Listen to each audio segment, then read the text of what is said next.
I vow to support my fellow guardians, for we are one. Yahshi set his tray on the table and took a seat across from Vell. He had arrived at the dining hall so late that she was nearly finished with her lunch. Thank you for earlier. It's nothing. Pinto's your friend. I owed it to you. What do you mean? Vell took a hasty bite of her bread roll and looked away. She seemed uncomfortable, so he changed the subject. How are you feeling? Headache. A headache? That's all? She nodded. You? Well, I'm feeling okay after a nap. But I was miserable earlier. I should be grateful, though. Pinto hasn't much worse. I suppose some of us are luckier than others. It's not completely luck. Reactions are based on various factors. Like what? Height, weight, genetics, fitness, how much food is in the stomach. Food? In the stomach? The more you eat beforehand, the slower the serum absorbs, and the milder your symptoms. Huh. So I assume you finished your breakfast before drinking? I stuffed myself. You know a lot about this kind of thing. Vell stabbed her fork into a piece of chicken, and with a few rushed bites, finished her food. She was heading for the door before Yahshi had even touched his plate. Wait! Vell stopped but didn't look back. What are you planning to do, with your day off? I'll be outside. I still can't make a horse trot. Well, could I come with you? Vell turned around. You already thanked me. What more is there to say? I mean, there's always more to say, isn't there? Yahshi stood from the table and joined her. He didn't have much of an appetite anyway. As they left the dining hall together, a strange sense of unease settled in Yashi's stomach, but he pushed it aside. He and Vell didn't speak a word to each other as they made their way from the main building to the stable at the end of the outdoor pathway. After preparing their horses, they rode them side by side at a walking pace. Yahshi no longer feared falling after several afternoon riding lessons, but the effects of the dose revived his nervousness. His vision blurred with every blink, the reins trembled in his grip, and the humid heat devoured him. He started to sweat, which made him stressed, and being stressed made him think of the personal essay he was so obviously procrastinating on. Is something wrong? Let's race to the courtyard. What? You heard me. Aren't you dizzy? I'm not that dizzy. I couldn't possibly win. Well, you could try. Yahshi urged his horse forward. With a light kick, he sent the animal into a trot, relishing the sensation of wind against his face. The anxiety he had felt about the program had clouded his perception of the Academy's beauty. But as he looked across the field, he saw every detail with clarity. The elegant architecture of the main building, the neatly trimmed grass, and the bold statue of Emperor Vakoi left him awestruck once again. Vell's horse trotted up behind him and let out a soft neigh. I think I'm getting the hang of this. Go faster then! Yahshi locked his eyes on the statue of Emperor Vakoi and brought his horse into a gallop. As they neared the courtyard, his gaze drifted to the woods, where he spotted a familiar face staring at him. He gasped and pulled at the reins, causing his horse to come to a jagged stop. With his breath clogged in his throat, he made eye contact with Cal Avarium. Don't you have a paper to write? Cal spoke as though she were right in front of him, not across the field, and when he realized this, her figure flashed forward and appeared by his side. Her crystal eyes pierced through him, but he feared looking away more than maintaining eye contact. I'm taking a break. Winners don't play two games at once. Winners are focused. Her expressionless face distorted into Yashi's for a split moment before reverting back. She was grinning now. You're not real! Leave me alone! Vell's horse came to a stop where Cal was standing, replacing her. Yahshi scanned the field, but Cal was gone. What's wrong? Sorry, I thought I saw something. You're still intoxicated. No more racing. He was quick to agree. Yeah, okay. They turned their horses away from the courtyard and headed back toward the stable. His heart started to beat quieter, and his breathing steadied.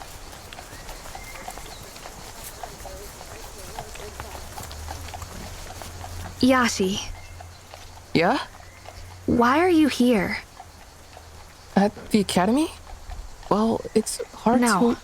Here, with me. Are you still mad? Mad? Why would I be mad? Because of the bread? You're still thinking about that? I assumed you were still mad. You thought I was mad about the bread? Now we're talking in circles. I'm just trying to clarify.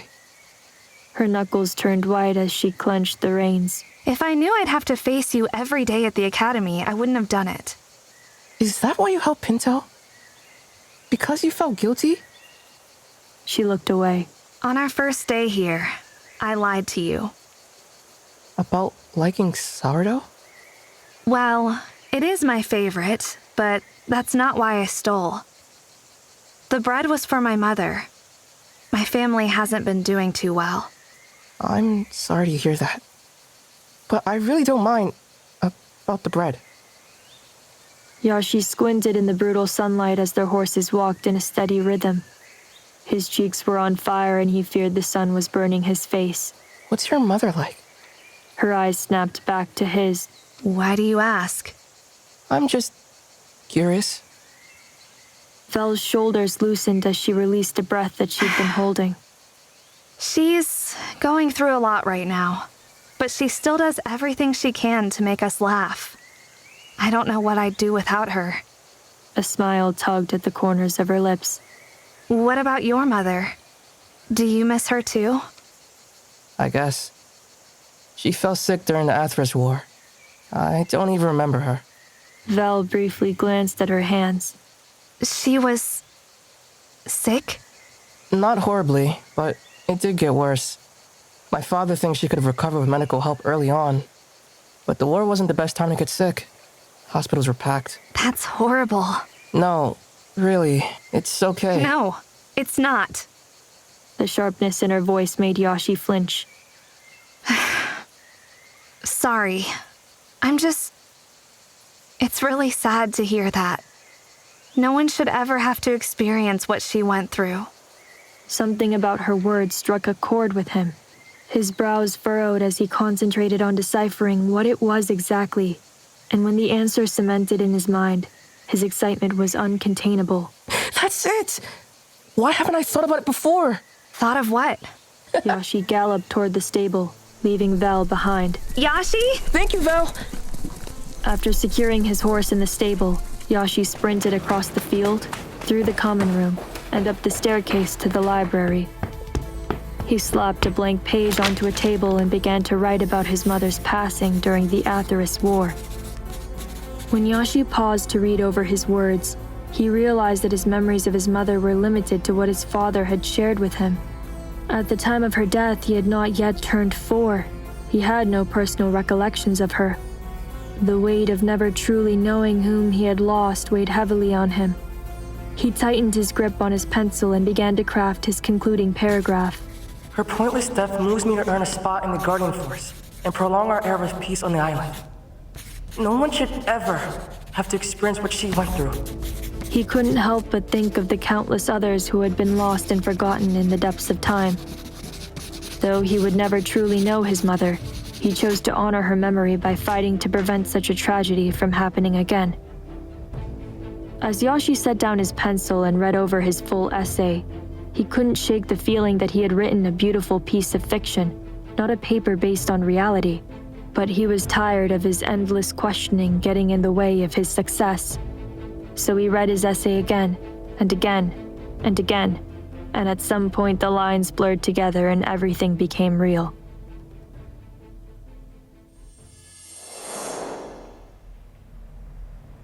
After completing the rewrite, Yahshi lay on the library floor and gazed at the ceiling for hours, determined to formulate a plan to excel in the program. Exhaustion eventually overtook him, and he retreated to his quarter. He managed to block out Pinto's snoring for a few lucky hours of rest before the morning bell rang through his head. Despite the awful wake-up call, he opened his eyes with a wonderful sense of clarity. The program constantly outsmarts and surprises me. It's about time I make the first move. As Yahshi prepared for the day, he noticed that Pinto was still in bed, restlessly adjusting the strap of his eye patch. He assumed Pinto wouldn't be attending any classes today either. Pinto? What? Do you want me to bring up your breakfast tray? Pinto didn't open his eye. No, thanks. Are you sure? He turned onto his side and pulled the blankets over his head. Just let me sleep. Please.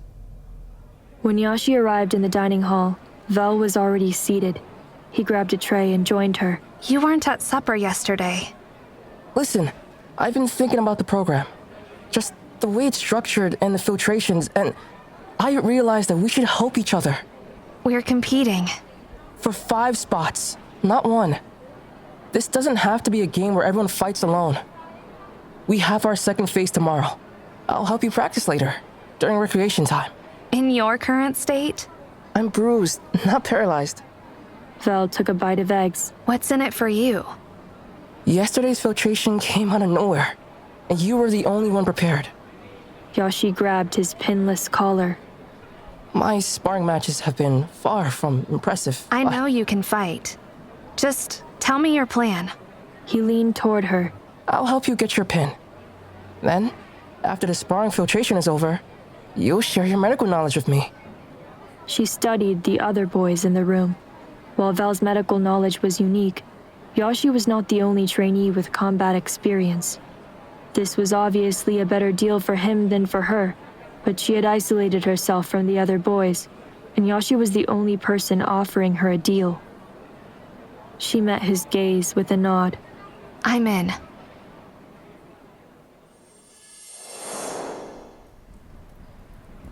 After completing their classes for the day, Yahshi and Vell stood in the training room together. Tell me, what's my biggest problem?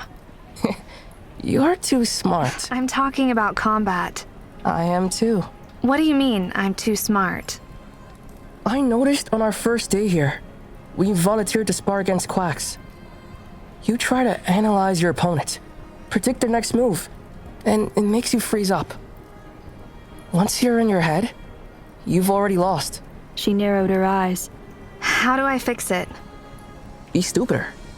Yahshi raised his hands, and Vell mirrored him. There's actually a game that helps with this. A game?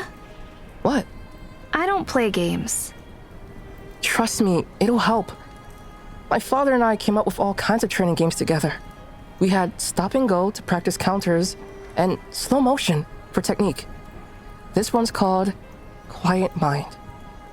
Yahshi nodded for Vell to make the first move. She hesitated before throwing a slow jab, which he leaned back to dodge. What are you thinking? That I can't fight? Well, stop it. Vell threw a faster punch this time, but she failed to extend her arm properly.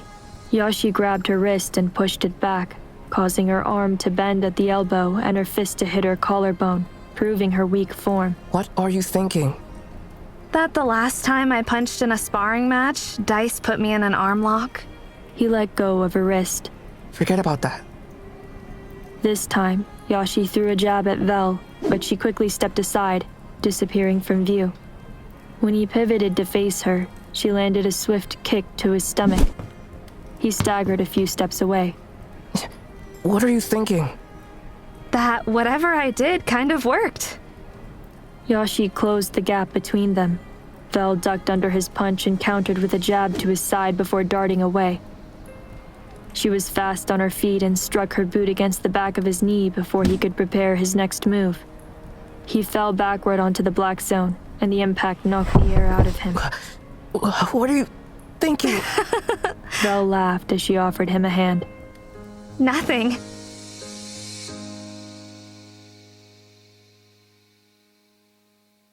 Belladonna, Book 1, Nightshade Academy.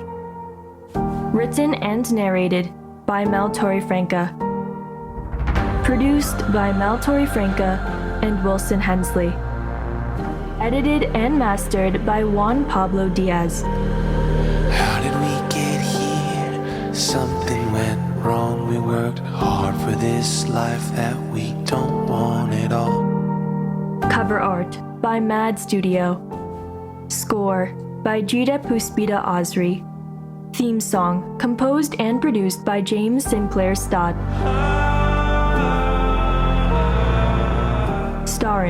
Jason Brown, Anthony Andreas Echeverri, Philip Kryanov, Melissa White, Alex Bowie, Patrick Viersba, Julia Risto, David John Bors, Connor Blanc, Cody Keel, Ellie Chua, Ben Autry, Walter Mack.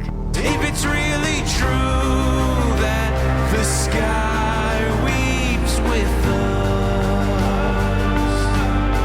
if it's really true that heroes live in stars.